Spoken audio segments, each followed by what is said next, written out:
and Nick has agreed to answer questions. He may have to go off at some point in the meeting, we hope not, but he may go off because there will be a vote in the House of Commons, or there may be a vote, but it may not happen until the end. If he does, we will carry on and talk about the democracy project itself.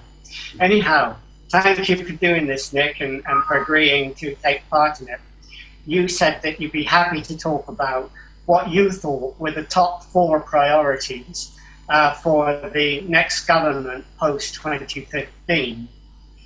And you've chosen 4 priorities, one which is knife crime and the amendment that you've been pushing for a long time. The other is employment, the other is skills and training, and the last one is National Health Service. So I suppose if I could ask you, first of all, why have you chosen those 4 priorities above all others? Because you could have chosen poverty, inequality, globalization, Europe, which your party is particularly interested in. Why those? Well, good evening, everyone. It's a pleasure to be here and be part of this experiment. I'm a great fan of being as available as possible in democratic terms. I think there's a big democratic deficit between MPs and their public. And as a new MP who's only been elected since 2010, I hope this will help that process along. To answer your question, I think the overriding most important thing confronting any government of any colour is actually continuing to rebuild the economy. So I suppose that touches on everything we do. I've however highlighted 4 things that have both become important to me and I think in many senses touch the lives of most people, with the exception of course of knife crime, which is something I unfortunately have a lot of experience of in North London, and of course is very topical now here in the UK as we are debating whether to impose mandatory jail sentences on second-time offenders for carrying a knife. And I suppose that's why that's there, and it may interest people to talk about that. But actually, jobs, employment, skills, they are wrapped up in the same issue. And one thing I have learned as someone who started a new business, which was basically an idea started in a pub back in the late 80s, was I have been through the joy of employing someone, offering someone a job who has either not been in work or is just starting their business life, and seeing what a massive difference this makes to people. And understanding also in a recession that sometimes when you lay people off, it is one of the most shattering things to do for those individuals because it is a life-changing issue. So I'm very interested in moving the economy along to help employment, but above all, get the skills and training right for the future. Let's take the first one first. I mean, your amendment, and you've been pushing this for a long time because of, I know, the knife crimes in your own area, is the mandatory sentences after a second conviction. Why do you think that's important? Do you actually think it will be a deterrent, or is it just punishment that you're concerned with? Well, it is both, obviously. The fact of the matter is, if we look at the statistics, in the UK, there's been something like 16,000 knife crime offences, which are effectively for possession of a knife. Now, about 1 in 4 of those are serious enough, in some senses, to warrant a jail sentence in the eyes of the judges. However, the reality is, our sentencing guidelines, these are the issues that judges are meant to look at, say that if you are caught in possession of a knife or an offensive weapon for the second time, you should actually receive a jail sentence. Now, the thing that's happening at the moment is that is not happening. So one has to ask, are we really sending out a clear, coherent message from the courts that the knife culture, carrying a knife, is acceptable, and that actually many offenders now see the punishment, and 7,000 got cautions, slaps on the wrist and fines. They see that as simply an occupational hazard. To defeat knife culture, it's not just about sentencing. It's about many other issues. But it is very important that the boundary is drawn. There's a red line that says what is and isn't acceptable. The arguments against that people have put up is that, first of all, your proposal is very expensive. It means more people in prison, and we've already got the biggest prison population in Europe. Secondly, mandatory sentences are wrong on principle because judges should have discretion. And thirdly, if a lot of people go into prison, they will mix with other convicts and come out to create more crime. It could end up increasing crime rather than reducing it. How do you react to those criticisms? Well, they're very fair comments, but I think they need examination. First of all, the idea of mandatory sentences is not new in British law. And in fact, we can find evidence in British justice system where it has worked. Now, it is relatively recent, only actually within the last 6 or 7 years. But for example, particularly in London, the mandatory sentence for a firearm possession was introduced several years ago and has been one of the things that's had a dramatic effect on reducing the number of prosecutions. I don't know if that's just my screen. No, it's fine, I'm back. Sorry, it disappeared for a minute.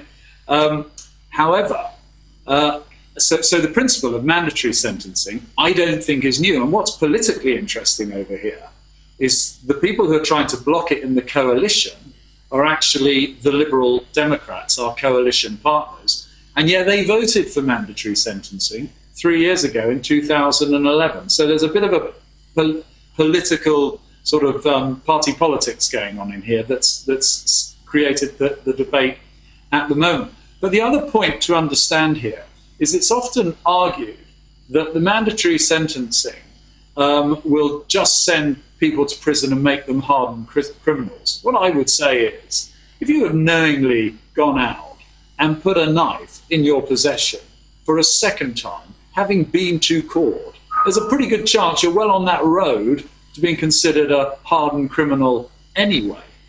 But we have changed the justice system now, this year, so that those who are serving short sentences, and my recommendations are for a 6-month minimum sentence, what actually happens is we now give them the training and mentoring, not just when they're in prison, but when they come through the gates of prison, and when they actually then are looked after and helped into housing, often by someone who's been caught up in crime, caught up in gangs themselves. So I think it is, unfortunately, if you are going to go to prison, you're not just left there at the gates, given 40 quid and told off you go.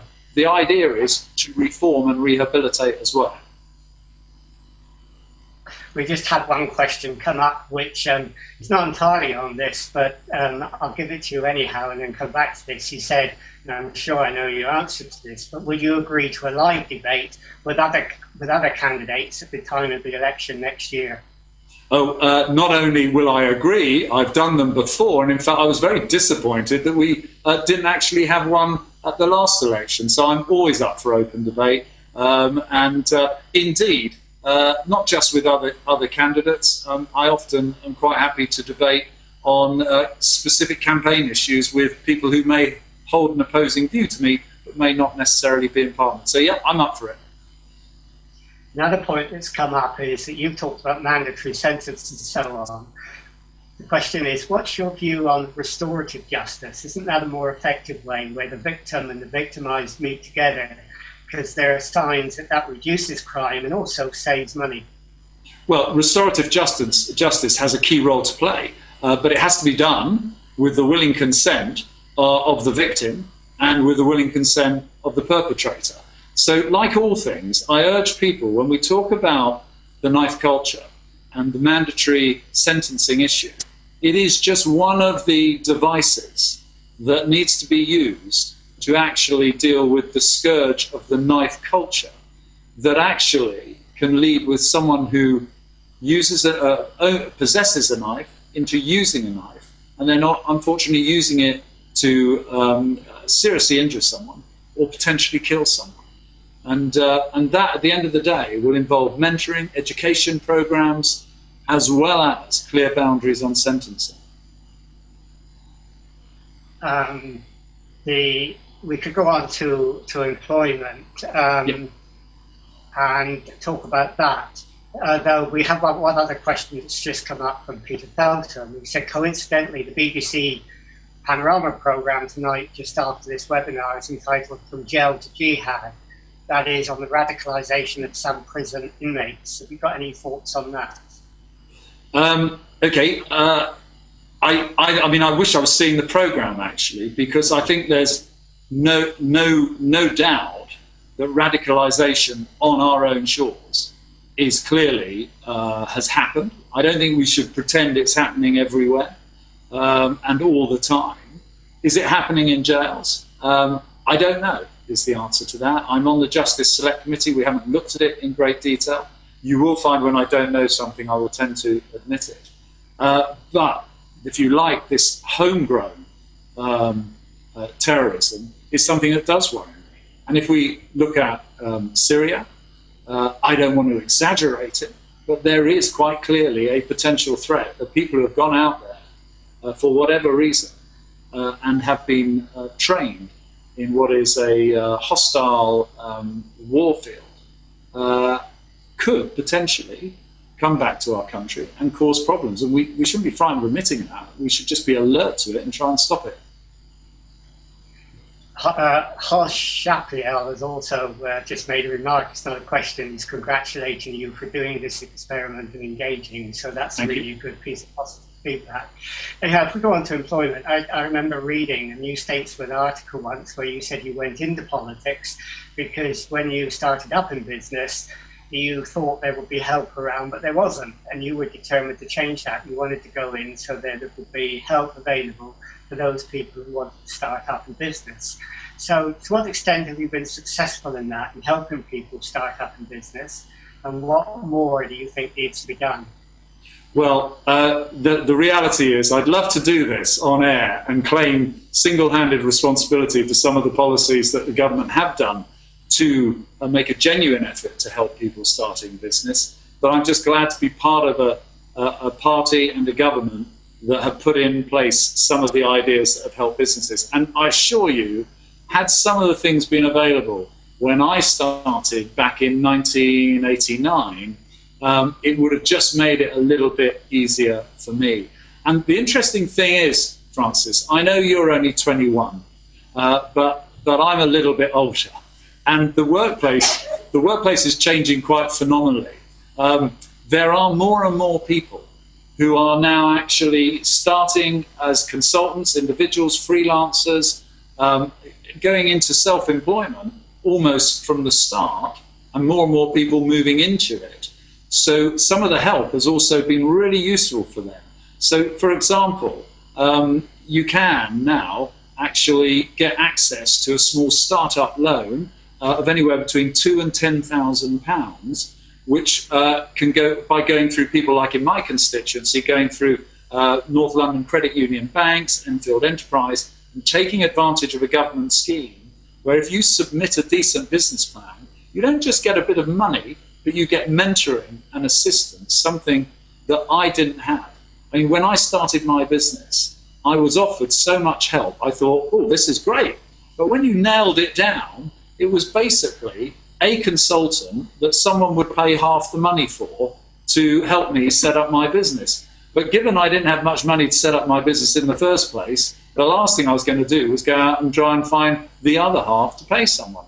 And I felt the gap between rhetoric of supporting small business and startups and the reality was very divorced. Now it's very different, including some of the early employment measures.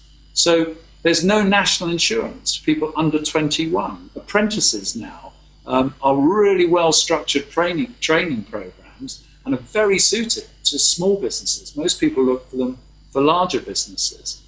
So I do think there's quite a wealth of opportunities and talents out there. And if anyone in Enfield happens to be on board as well and they're not sure where to go, come and see me. Okay, John Embury has put in a question as well. And by the way, I'm not 21, I just look it. But John Embury has put a question on is, how is government planning to tackle and minimise the employment rate, especially amongst young people? who have qualifications but no experience. Yeah, it's the old cycle, isn't it, of no experience, no job, no experience.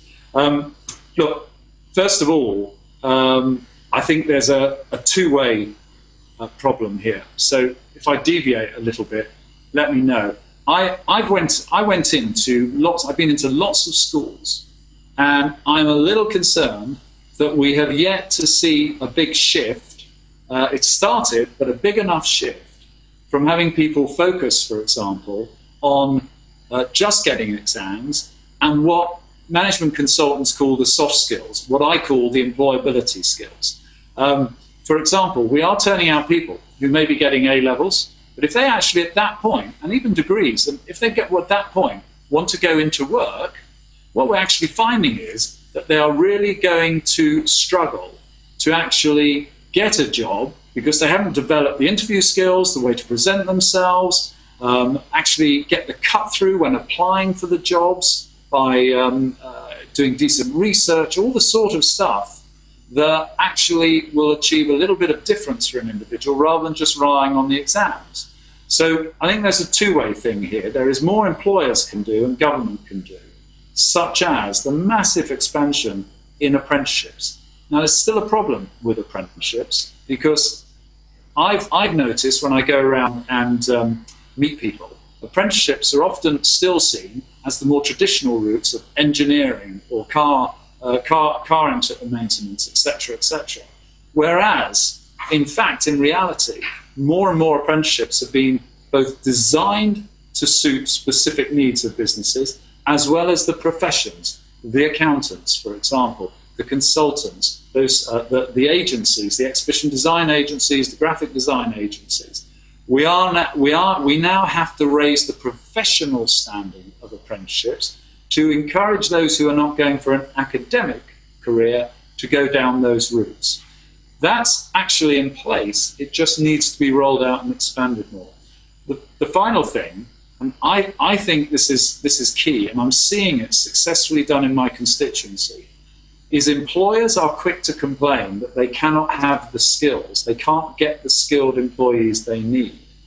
And what I'm pleased to see is that rather than just moan about it, many of them are now working with the colleges in particular and the university technical colleges where people start from the age of 14 to design courses supplementing the essential educations that will turn out the draftsmen, the engineers, or whatever it is they actually need. And there's a great company in my constituency, big exporter, called Kelvin Hughes, for example, that is working with the new UTC that's at the bottom end of my constituency to do just that.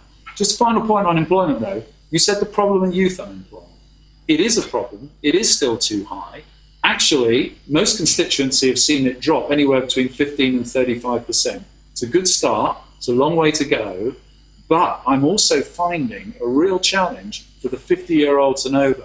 And my next jobs fair, I'm hoping, will focus on trying to match local needs.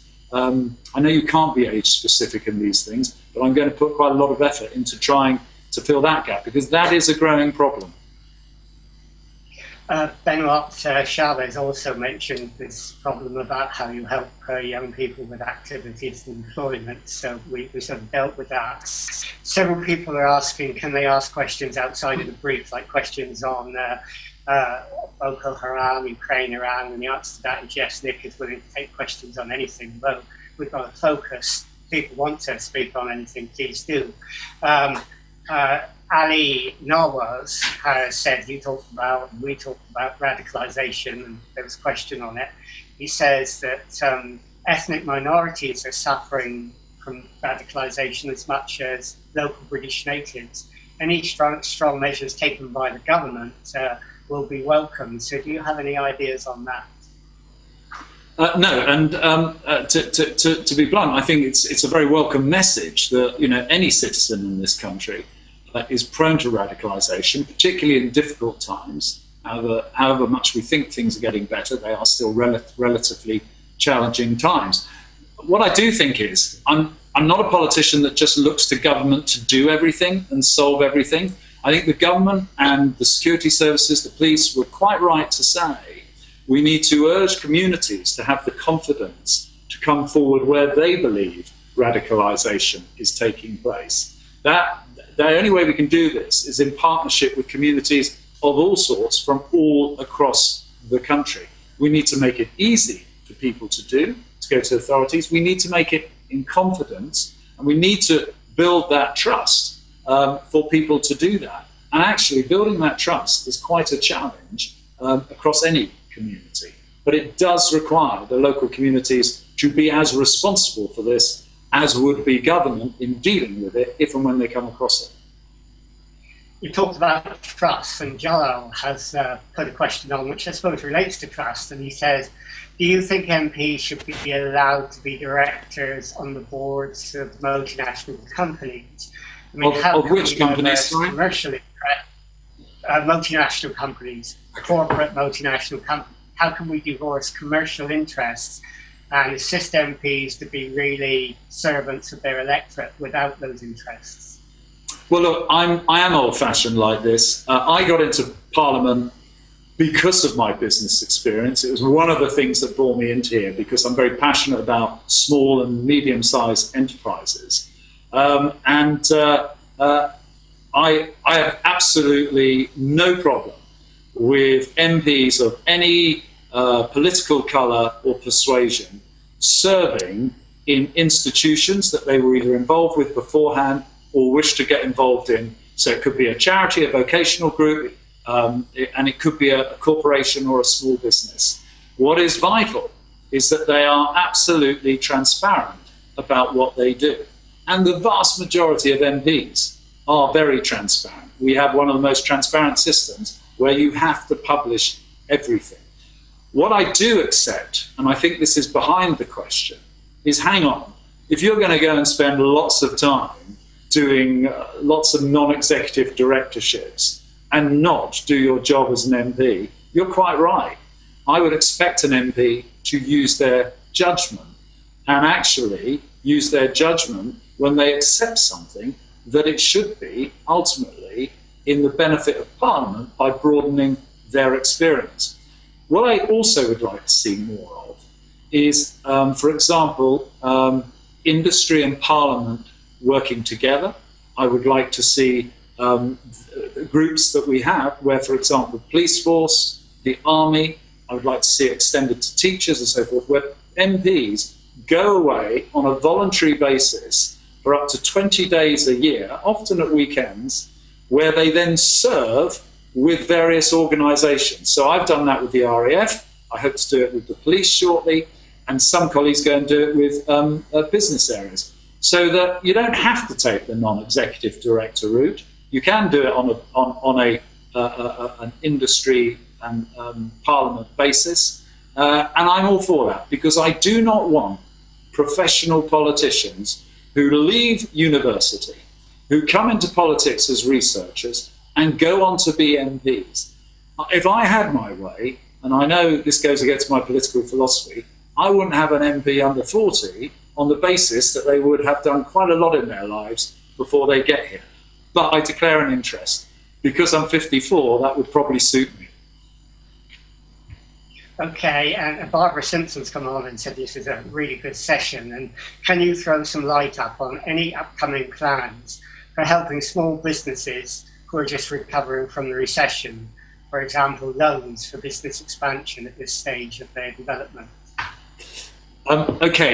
First of all, there's been some micro stuff, and I'm just going to say this in case you didn't get to hear about it. Things like the employment allowance, where we currently, as you will know as an employer, that not only does the employee pay national insurance, but the employer pays basically what I call a jobs tax, where they pay up to another 10% of your salary to the government. I personally want to see that brought down more and more, and the Chancellor has brought it down, so every business gets a £2,000 reduction this year in their national insurance bill. Make sure you've applied for that, because it all helps. Likewise, if you are in a business that has a rateable value of under £50,000, that's the rateable value, you will get a £1,000 discount, but you have to make sure your council give it to you and apply for it.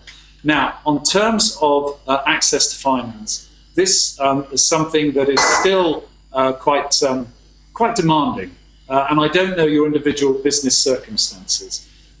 The current way to do it is we have to be bringing more competition into the marketplace. You would have heard that, and you probably would think, oh, that's just a low ball for long term. Well, it's not that far away. We've got 35 banks going through the approval system, effectively new high street banks that I believe will be focusing very much on what I call the non-investment banking, and there to help the small businesses. And they, I hope, will be providing the competition and access to finance people need. Secondly, I'm also keen that we start, people look locally towards their credit unions. Now, these are effectively something I never had anything to do with, but they are much more straightforward lending organisations that don't always lend against assets. And if with the right consultancy, they'll also lend against a good business plan. And I think that helps. In terms of export sales, there are export credit guarantees out there and small firm loan business guarantee schemes. But you want the truth, I think they're rubbish. I think that they are too complex. Not the export credit ones, the small firm loan guarantee style system. I don't think they'll cause you more heartache trying to get those, I think, than anything else. But the export credit guarantees and the extra funding that's gone into that, talk to your local UKTI, which is through the Department of Business Innovation and Skills. It'll be on the website. If they don't give you good advice, track me down.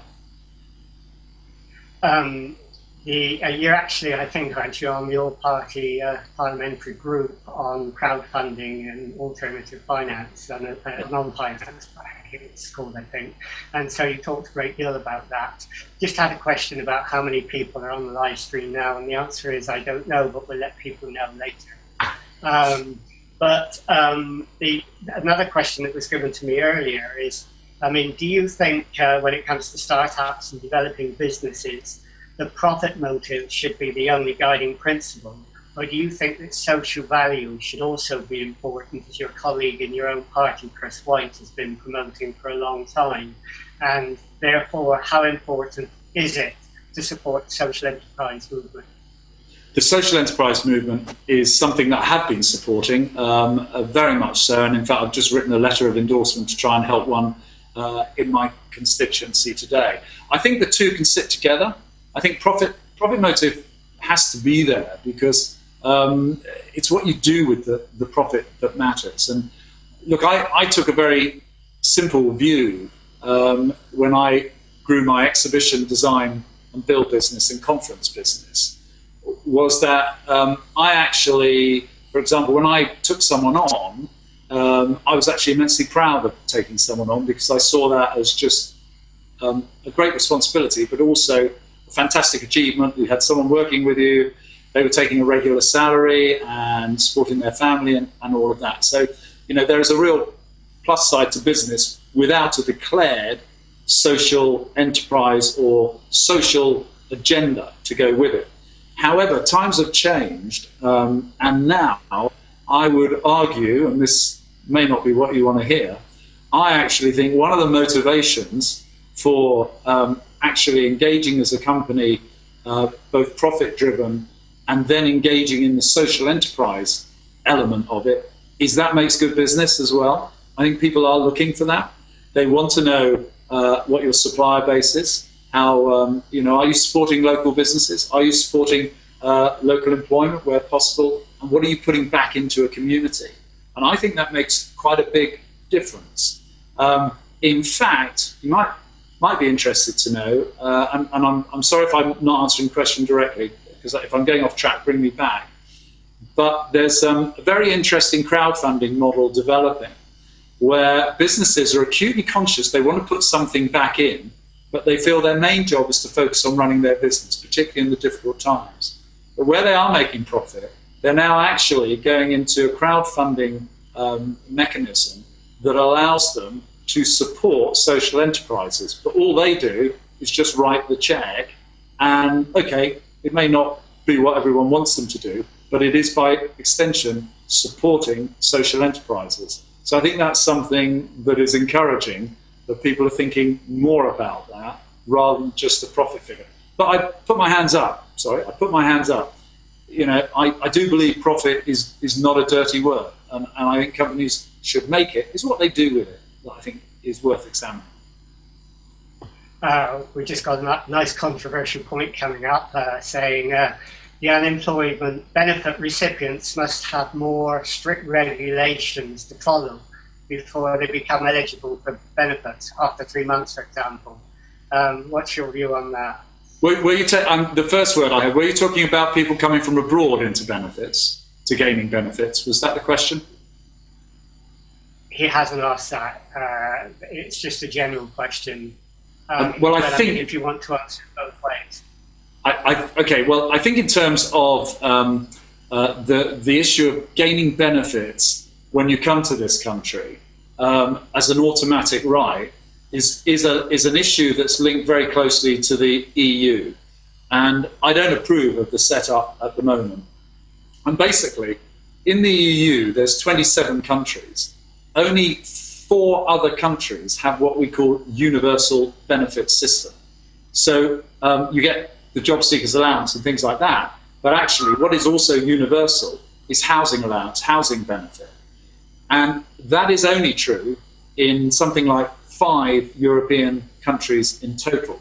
So inevitably, if someone, because the rules say anyone within Europe who comes to any single country has to have the same benefits, it's not surprising quite a lot of people come to the countries like us with universal benefits because it's a more attractive system. We are now imposing, as you rightly say, 3-month time limits, etc., etc. I don't think they are sufficient, but they are the best that we're going to get away with so long as we are members of the European Union. Because ultimately it will all unfold in court. But that is an important start. But even that has a drawback, because a British citizen who may have worked here for 10 years, paid taxes for 10 years, paid national insurance for 10 years, and then goes abroad to work, even if they went to work for someone like the British Council, who then came back here and didn't have a job, they would have to wait 3 months for their benefits as well. And that is the lunacy of an EU that does not let us set our own rules and regulations here at home abroad. Now, I'm going to guess that the questioner was also asking about access to benefits in the UK. Well, you know, this is different. I do believe we should look after our own, but I also believe it is a contract. It is not just a right. And I think what we should be doing is not depriving people of benefits unless they have failed to deliver on their part of the bargain. And that means genuinely be looking for work. It means if you're offered 3 positions and you don't take them, then I don't see why we should continue to fully fund benefits. I think there has to be a responsible approach. I think there has to be a 2-way approach. Having said that, there are flaws in the existing system, in processing applications, etc., which we've got to get better and we've got to get right. Okay, someone's asked a question about the 800th anniversary of Magna Carta, democracy and digital democracy, and I'll leave that to right at the end, because I'd like you to sort of sum up when we get to the end about the experiment we're doing and how that might impact on democracy. But going back to employment, one person earlier sent a question in, and that is, what do you think is the role of the state in all this? For example, in providing cheap finance, in regulation, in areas such as zero contracts, and in providing training and support. I got all of the list of things, but I didn't quite get what the question was behind it. I'm sorry, it broke up. The question is, what is the role of the state in all of this, in trying to regulate these things? Well, I am not a great regulator. I actually think the scariest words in the British language were quoted by Ronald Reagan when he said, if someone comes to you and says, I'm from the government and I'm here to help, you should actually be very afraid. And I am a deregulator, not a regulator. However, where there are failings and where there are abuses, government should step in. It shouldn't step in with a big heavy hand, because often they will use a mallet to crack an acorn with the corresponding unintended consequences that go with legislation. Now, when it comes to, for example, zero-hour contracts, I would never have used a zero-hour contract. It was not something that I would have even contemplated had I known about it.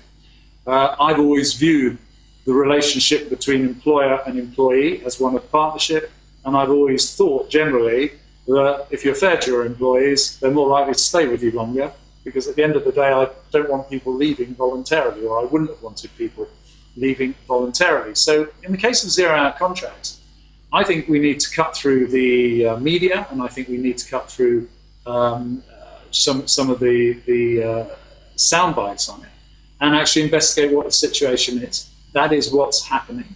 There are, I am told, potentially 1.4 million zero-hour contracts, but I'm also told that 2/3 of those are actually zero-hour contracts that work as much to the satisfaction of the employee as the employer. The fact is, I don't know, and that's what an investigation needs to handle. I also think there's an element of personal choice and responsibility when people take these things. Government can guide. I think it's only when there's flagrant abuse taking place should it legislate and bring in the hand of legislation. There's no evidence to support that yet, but if there were, I'd probably look carefully at legislation and, if necessary, support it.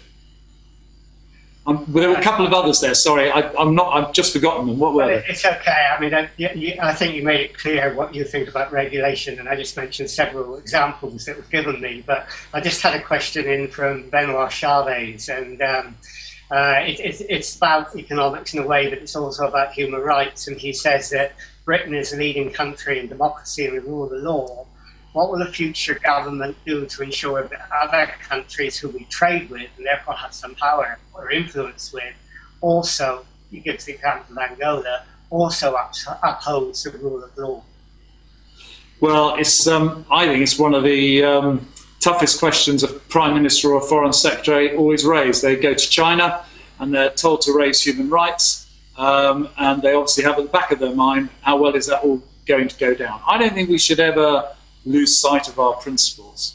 And if we hold those principles dear, I think we should be prepared to argue them. But I don't think we should be belligerent. I think it's very dangerous often, sometimes, for us or others to go lecturing about other countries, which is not necessarily a constructive way to get what you want. Let me give you an example. Turkey is quite outrageously, in my opinion, and I have a large Turkish population here, but Prime Minister Erdogan, he basically locked out social media in the run-up to the elections. And actually, many of us over here thought that was really fundamentally undemocratic. It was something that we, as Democrats, were instinctively against. And I think it was right that we raised that, and we acted, though, as a constructive friend, because if we would actually want to advance democracy in a country, not set it back and have people bring the shutters down and close down their doors and perhaps not look west, perhaps look east. So there is a real balance to do it. I have to say I'm not, I couldn't comfortably sit here and have a long discussion on this because I couldn't draw on many examples. But I would simply work for constructive engagement and get someone to see your point of view, as opposed to necessarily threaten or bully your way in. Not that you were suggesting that. No. You talked a lot about employment, and you said one of your other priorities is skills and training, and to some extent those interlink, and in your answers to employment you also dealt to some extent with skills and training. But the fact that you have it down as a priority suggests you think that there needs to be considerable improvement in that area, that it is not fit for purpose totally.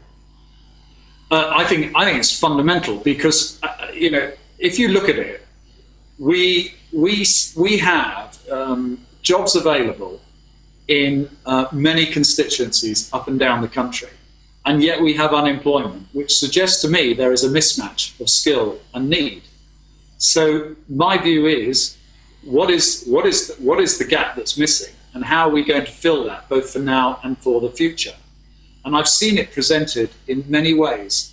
I've seen it just in a lack of shortage of a particular skill, which is why labour will come in from abroad and try and fill that skill gap, sometimes at a very highly skilled level as well. And we can't fill it for ourselves because we haven't trained or developed the right individuals. So the whole change programme in education to up the basic skills, the reading, the writing and the maths, is fundamental. And if you'd seen I don't know if there's any other employers out there, but if you'd seen CVs coming across my desk 4 years ago, and I suspect employers will tell you the same now, where they can't spell, they can't present their case, where people are turning up to interviews late and actually wondering why this is a bit of a problem, where someone actually pulls out their mobile phone and thinks it's okay to answer a text in an interview. These are the soft skills as well as the educational skills that we need. What I'm really pleased that the government are doing is they are embracing university technical colleges, but they are embracing apprenticeships, they're embracing vocational training, and not just saying you all have to go to university, because you know what, you'll all be better people and you'll all get better jobs. That is not true. And incidentally, the career financial differential between someone on a degree and someone emerging from a vocational training program such as an apprenticeship now is narrowing. So there's every incentive that we're doing it right. We've just got to get more of it. I mean, you talked a great deal about apprenticeships and vocational training, which is important in terms of your list of priorities, obviously, but we've got a long way to go, haven't we, to be up to the level of Germany in developing apprenticeships. They've gone a long way. And also a number of organisations, for example, like Apprenticeship England, which has 5,000 members on the LinkedIn site, have argued that in apprenticeships in England there are a lot of cowboys, and there does need to be more regulation, and you're not a regulator. I mean, how do you respond to those 2 points? We're not anywhere good as some of the European countries, and we don't have enough regulation to stop the cowboys. The other countries, we don't have enough regulation to stop the cowboys. You did break up a little bit there, but I got the gist of it. I think, no, we are behind Germany. There's no question of that, but we've only really started. Sorry, I got a message. Do I need to do anything on this? No, I think we're fine. We are playing catch up. It's absolutely right. I'm slightly confused by the point about regulation, because part of the problem many of the small and medium-sized enterprise businesses are saying, who are reluctant on the whole to get into apprenticeships, is that they still find it quite a complex process to go through. And they want simplification. What I'm anticipating is that there may be employment regulation that still acts as a bit of a block and a bit of a barrier on employment. I agree that we've still got more to do in that score. But the actual process, I've got an apprentice. I employed an apprentice in my constituency office. The actual process is working extremely well with someone who was going to college once a week. Their assessor came in, assessed us, assessed them. It didn't take too much of our time to actually effectively think, because let me start again. Some small organisations think, oh my God, this is going to take too much of my time to train someone. I might as well do it myself. Well, we're not seeing that. So whilst I think the trick is raising the professional status of apprenticeships, making it easier to take people on, and it is getting easier, I'm not so sure that we are tying them down in too much regulation. But if there is more regulation out there, yeah, we should be rolling it back. But I haven't seen the report that you're referring to. Okay, I mean, I'll try and send you that, and you can have a look at that. But it's basically a group which is on LinkedIn, which has 5,000 apprentices on it who talk about the conditions they're in. But let's go to your final priority, which is national health. I mean, you said that you think that in this country we don't have really a national health service. We have a national illness service. Yes. Do you want to explain what you mean by that, so that we understand it? Yes, I think that the NHS, which does this fantastic job, is actually being challenged in many ways. This is going to make me popular, but many ways by some of the lifestyle issues that are engulfing a large chunk of our population. Now, I work cross-party with a guy called Kevin Barron, who was Labour chair of the last Health Select Committee. And we're at one on this, because what is happening? We spend in this country about £110 billion a year, and we only take in tax about 600 billion. So we spend 110 billion on healthcare, on what we will all think of as the NHS. Okay, that's fine. But did you know that we are creeping fast towards 20 billion of that being spent on entirely preventable conditions that are fundamentally driven by lifestyle and inactivity? So, you know, in short, whilst we're all talking about an NHS crisis, we are still, I am afraid, not looking after ourselves well enough, but relying, when we do have an illness, because we haven't quite looked after ourselves, for that section of conditions, I'm not saying everything before that gets repeated, that 20 billion of preventable conditions, we could actually both be financially helping the NHS, but above all, improving our quality of life. That's the fundamental approach. Yeah, but a lot of the points you raise are about lifestyle changes. And as a non-regulator, you're suggesting we've got to try and change behaviour.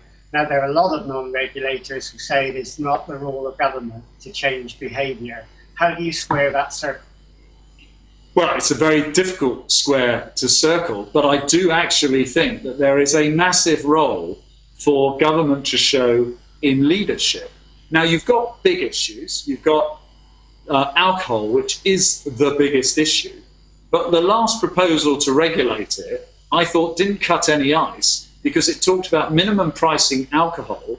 But what people didn't realise, all that was saying to the supermarkets was, charge more for these products, and actually, they would just make more profit. So it struck me as a bit of an absurd way of doing it. That wasn't even going back into government, wasn't going back into the healthcare service. But actually, pricing can change habits a little bit. There's no question of that.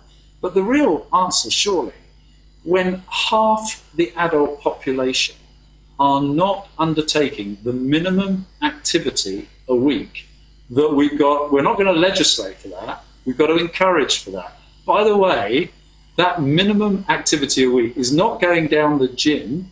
It is not actually asking you to jump hurdles or go running. It's actually asking you to take 1.5 hours walking, level exercising a week. And half the adult population is not doing that. So you can kind of see that we could get, with increasing activity, we could actually get a very quick return on some of the things we're doing. But above all, it's about improving your lifestyle. And that's the key. There is also waste in the NHS, which most people will now be going, oh, he's going to go on about waste now. But, I mean, let me just put this to you. And this goes to the National Illness Service. I'd love to know if any of your people tuning in tonight could have a guess at how many prescriptions we issued in 2012 for paracetamol.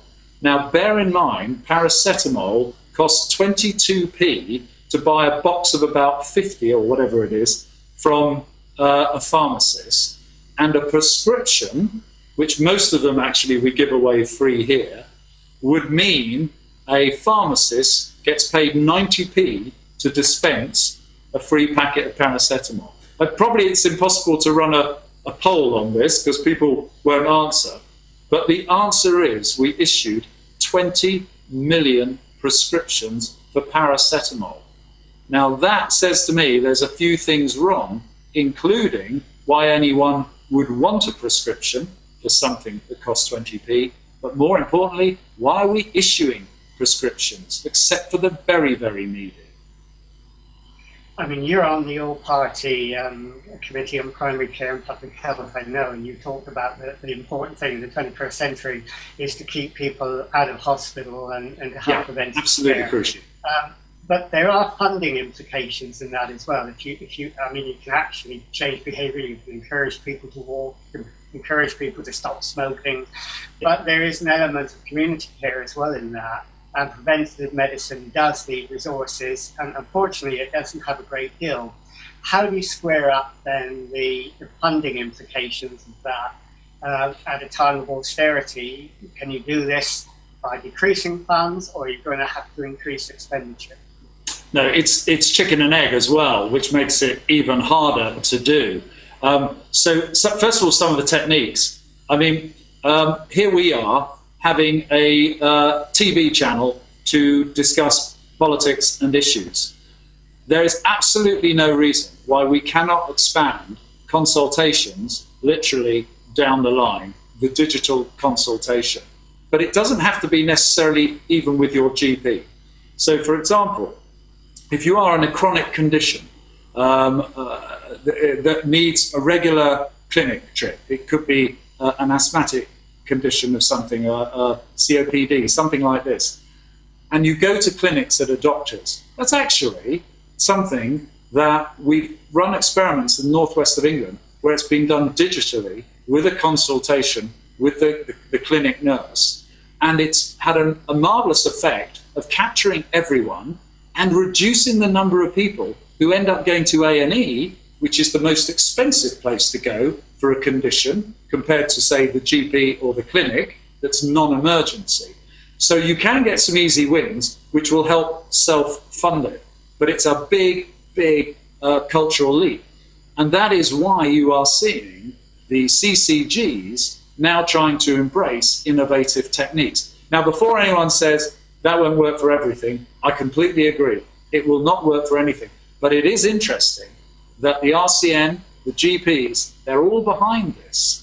But actually it's still, having been spoken about for 15 years, things like telehealthcare and telehealth, it hasn't happened.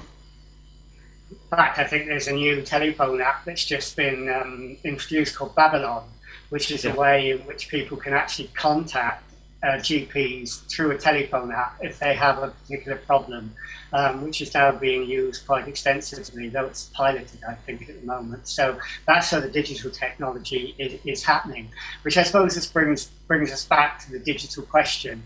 And someone asked earlier, and I delayed the question, where he said, how important is the Magna Carta 800th anniversary to raise awareness of the importance of democracy in our communities?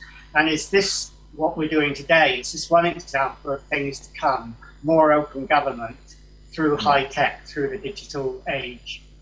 Well, I got elected in the background of a parliament that disgraced itself on expenses, where parliament was seen as elusive and elite, and frankly, the trust in democracy was an all-time low. It hasn't actually recovered very much. One of my missions was to try and help rebuild that trust in a little way, by being open, transparent, admit when you didn't know something, which I think's happened tonight, but also to try and engage at different levels to make people realise that, you know, cut through the media, that what we've got is still one of the best democracies in the world. But we are in great danger of actually whittling ourselves down to the last vote. And ironically, and I hope I can do this, I was reading this book, Philip Kogan, The Last Vote, and I recommend it, The Threat to Western Democracy, which challenges pretty much what you're saying. And I believe new techniques, we shouldn't become hostage to the digital age, but new techniques should be embraced as a means to engage more. But I don't want it ever to replace the need to literally be able to touch, and if you really want to, throw an egg at an MP, but I wouldn't recommend it.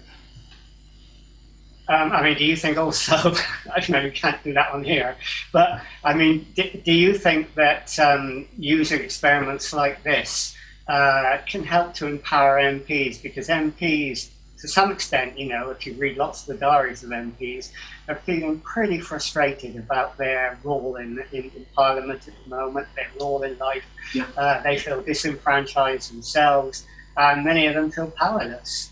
Yeah. Do you think I think it's a great way. I mean, I use social media a lot and Twitter to try and gauge public opinion and solicit public opinion. I'm a backbencher. I'm not going to be in the government. I voted against the government on some key issues. They were my choices. They weren't in the manifesto, so I felt free to do that. But there are times I also know I need to influence the government to see my point of view. So on knife crime, I'm unashamedly using every technique I can to present my case and urge people to write to the Prime Minister or their local MP, asking them, if they support my point of view, to actually support my point of view. But I want to argue it, I want it to be out there, and I'm very happy to be challenged on it, because I think we are stronger if we can say we have engaged. And the reality is, on a Saturday morning when I go out knocking on doors, and we tend to do a bit more of it this time of year, but I go out every week knocking on doors. At best, I'm going to see maybe 15, 20 people in a 2-3 hour session, along with colleagues who'll be doing the same. This way I can reach more people. I'm not saying it replaces it, but it complements it. The experiment we're doing here tonight, I hope's worked, regardless of what you think of me or my views, because I do believe it's right to be challenged and it's right to engage. It's good for the MP and it's good for the electorate. Okay, and on knife crime, by the way, it seems like you've now got Ed Miliband on your side as well, so you've had quite a lot of success. Yes, so it seems. And I'll take votes from anywhere. I'm not proud. Yeah, but you're on record for saying that now. Anyhow, we've come to the end of this session, and I want to thank you for taking part in this. I mean, this is as much an experiment for us as it is for you, and we'll be feeling our way through this and trying to see how we can develop it. We have to be innovative. We have to change the format, because if we have the same format every time, I think people will suffer fatigue from it. And so we have to look at new ways of doing it. And we were talking earlier before we started this about how we involve MPs and communities with. And I'll happily sell what you're doing. Yeah, and also to sell what we're doing to other MPs, because I think many of them would be interested in it. So this has been a really, really good experiment to start with. So thank you for taking part. And I'm so pleased the division bell didn't go. So yeah, it's about to, by the way. They're all queuing up. I can see it on the television screen. So we've made it in the nick of time. So thanks very much for taking part in this. And I think we've all enjoyed it. And it's been a really, really good experiment. Thank you. And thank you to everyone for taking part. Hope to see you again or talk to you again at some point. Bye-bye. Okay, thanks.